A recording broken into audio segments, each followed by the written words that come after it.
ancestors and the Dunmer ghosts walk among them. The departed spirits of the Dunmeri, and perhaps those of all races, persist after death. The knowledge and power of departed ancestors benefits the bloodlines of Dunmeri houses.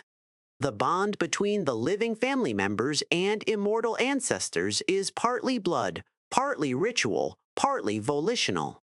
A member brought into the house through marriage binds himself through ritual and oath into the clan, and gains communication and benefits from the clan's ancestors. However, his access to the ancestors is less than his offspring, and he retains some access to the ancestors of his own bloodline. The family shrine. Each residence has a family shrine. In poorer homes, it may be no more than a hearth or alcove where family relics are displayed and venerated.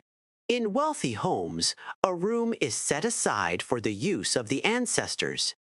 This shrine is called the waiting door and represents the door to oblivion.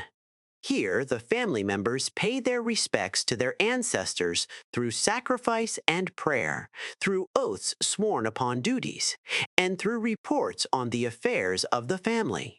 In return, the family may receive information, training, and blessings from the family's ancestors. The ancestors are thus the protectors of the home, and especially the precincts of the waiting door. The ghost fence. It is a family's most solemn duty to make sure their ancestors' remains are interred properly in a city of the dead, such as Necrom. Here, the spirits draw comfort from one another against the chill of the mortal world. However, as a sign of great honor and sacrifice, an ancestor may grant that part of his remains be retained to serve as part of a ghost fence, protecting the clan's shrine and family precincts. Such an arrangement is often part of the family member's will, that a knucklebone shall be saved out of his remains and incorporated with solemn magic and ceremony into a clan ghost fence. In more exceptional cases, an entire skeleton, or even a preserved corpse, may be bound into a ghost fence. These remains become a beacon and focus for ancestral spirits, and for the spirit of the remains in particular.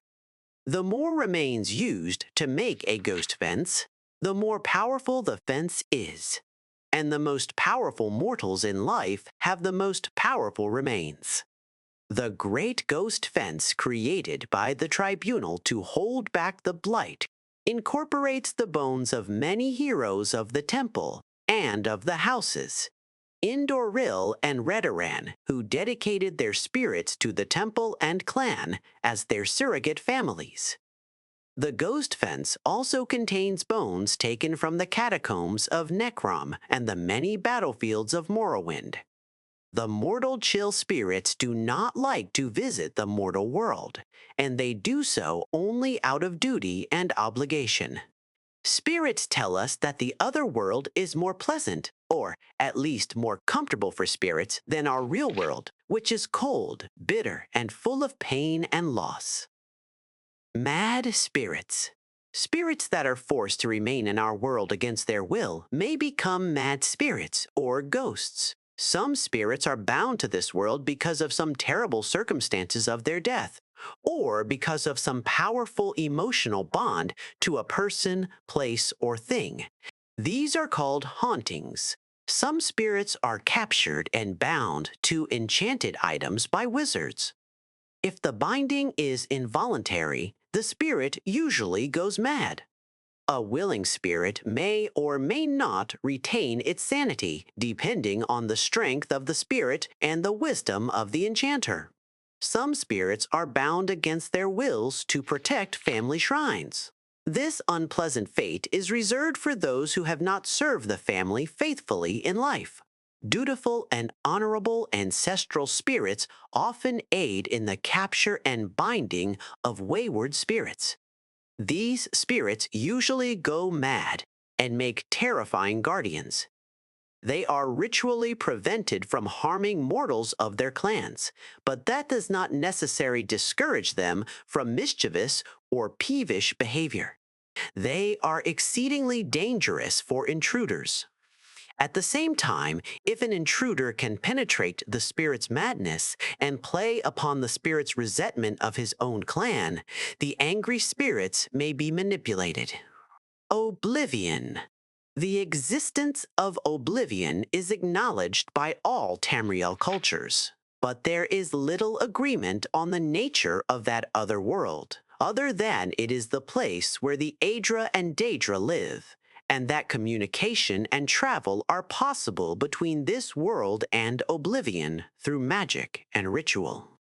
The Dunmer do not emphasize the distinction between this world and oblivion, as do the human cultures of Tamriel. They regard our world and the other world as a whole, with many paths from one end to the other, rather than two separate worlds of different natures with distinct borders. This philosophical viewpoint may account for the greater affinity of elves for magic and its practices. Foreign views of Dunmer ancestor, worship and spirit magic. The Altmeri and Bosmeri cultures also venerate their ancestors, but only by respecting the orderly and blissful passage of these spirits from this world to the next. That is, wood elves and high elves believe it is cruel and unnatural to encourage the spirits of the dead to linger in our world. Even more grotesque and repugnant is the display of the bodily remains of ancestors in ghost fences and ash pits. The presentation of finger bones in a family shrine, for example, is sacrilegious to the Bosmer who eat their dead, and barbaric to the Altmer who inter their dead.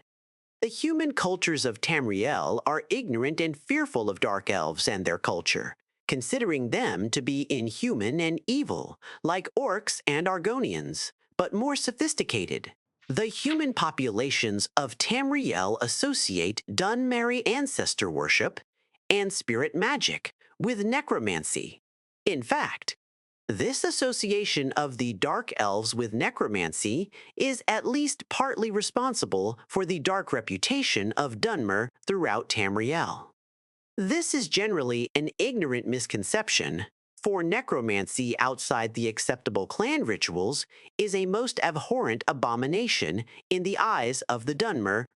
The Dark Elves would never think of practicing sorcerous necromancy upon any Dark Elf or upon the remains of any elf. However, Dark Elves consider the human and orcish races to be little more than animals. There is no injunction against necromancy upon such remains, or on the remains of any animal, bird, or insect. Imperial policy officially recognizes the practices of Dunmer ancestor veneration and spirit magic as a religion, and protects their freedom to pursue such practices so long as they do not threaten the security of the empire. Privately, most imperial officials and traders believe dark elf ancestor worship and displays of remains are barbaric or even necromantic. Tilvanni, necromancy. The Tilvanni are adept masters of necromancy. They do not, however, practice necromancy upon the remains of dark elves. Sane Telvanni regard such practices with loathing and righteous anger.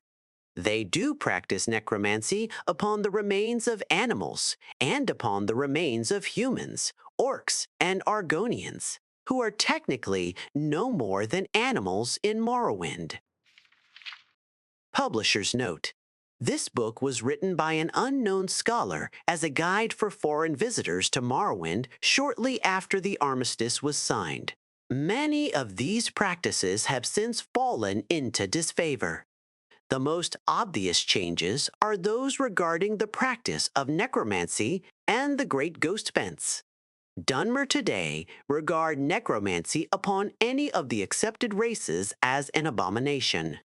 The Ghost Fence has forced many changes in the practice of ancestor worship. With the vast majority of ancestors' remains going to strengthen the Great Ghost Fence around the mountain of Dagoth-Ur, there are very few clan ghost fences in Morrowind. The temple discourages such practices among the houses as selfish. The upkeep of family tombs and private waiting doors has also fallen into disfavor, as very few remains have been buried in these tombs and shrines since the armistice.